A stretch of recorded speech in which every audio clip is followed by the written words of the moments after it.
Hi everyone, welcome back to my channel. Today I'll be preparing Anphui, also known as Phui Nam, Phui Hong, Kuthap, Lakinia, also known as BP Mana, smoke and dry bulb, some taro roots, little bit of onion is optional, ginger and garlic, and I'll prepare it without oil. And this I'll steam and have with chutney. Mayam ngasi Anphui thong lagi ko BP mana hai su khang nei sisi mai toy leon di kutha phai ni ko ma le last time in video se manga da dum comment taw bi rai ko kutha ko we hai ni ko BP mana hai su dum kaman oin khang nei eb ko asi thau yaw de na thong lagi sansa kang bani asi steam taw ra horen morok met pa ga nap laga cha ragi asi ore pan phut pa lai re ai di pan si khut ha ga jabai he ke phut tok pne na tra di hing ne dum khol ha pa su yai ko the house. So let's start preparing it.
Asisi Manipur gi pan oiramadi hena fajaram dawne how shu how hen ba ko do yeng ni su nongai hen dawne ko thik oiraga pathara do shomidi wan di mandre a loin mandre paisu kai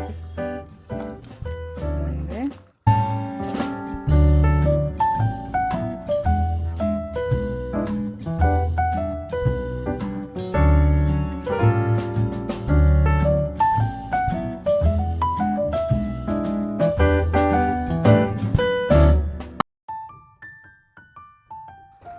let's check it.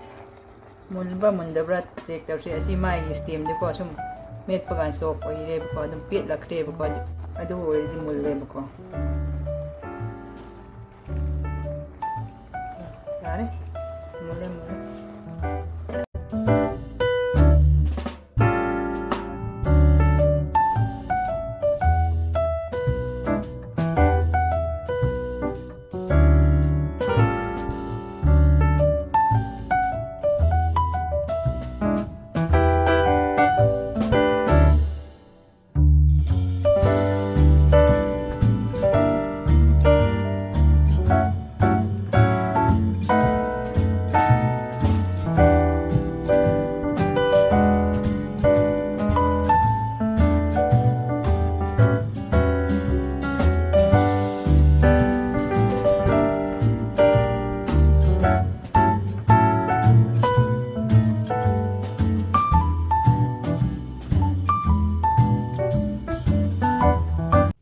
Now it's time to enjoy.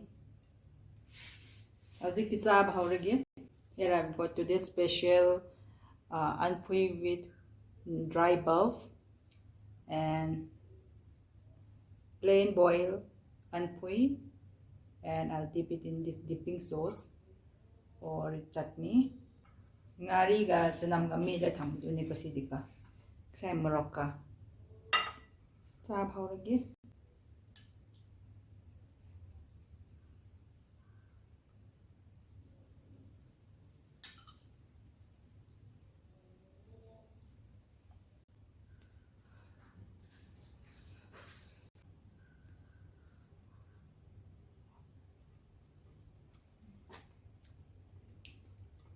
Superb.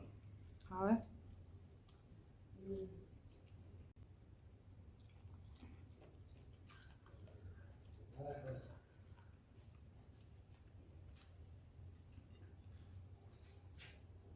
Umrok powder season ba ko.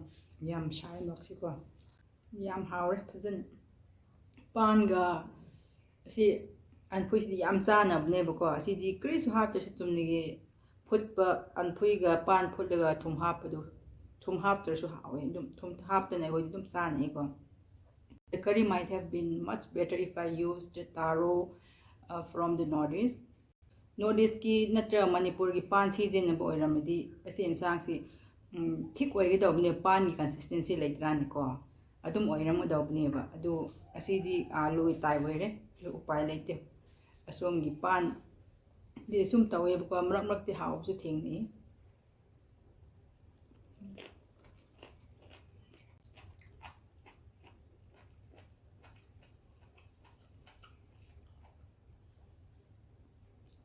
Dip it in the chutney.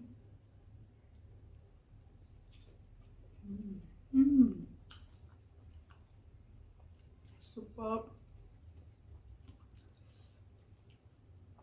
It's spicy, garlicky, and super delicious. How am I in?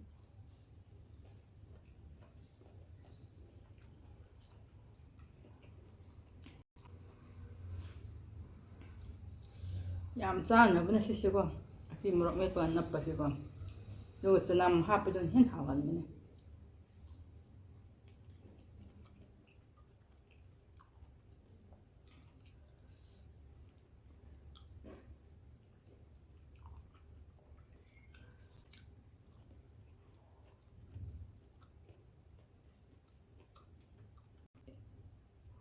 umangra ki type oi re bisi pan de ko asi mun ba thing ne phau su phare pan se ko amrak mak ti kri su mun de dum koi ne thol de dum hing la lai ko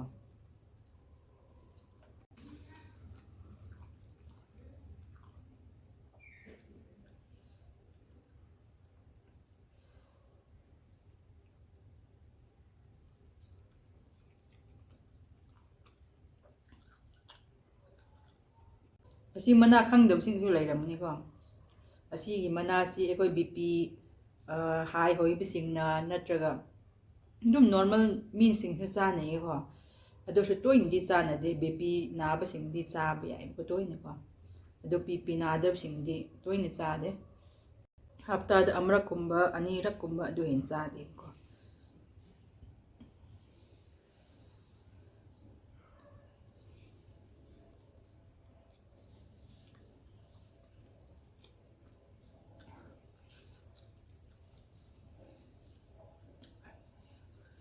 fazana thit leng si se miam su try tau de already si phui hong mana si steam tawraga su yai natra asum ai ensang thong mai type ko thong laga natraga kangsoi alu ga thong su dum haw ne na ma di pang thong su hawe ko sumne phut laga asi morok met pada nabraga cha ba natra morok met pa oira ko sim la cha ba pangya yai si ma si pang thong ba yai ba ko pang haw hawe irom su hawe sum cham thong su hawe natra pan nga icham na phut su hawe dum hawe ba yam hawe do any nang thong ne ma style de thong la cha bi ngo haw bani do bp na ba sing de mak ti yam phai do sum met laga sum nap pa su yam haw bani miyam su cham na haw na thong laga cha ka hakchang phana laibiramo ngasi gi si wai de loisin de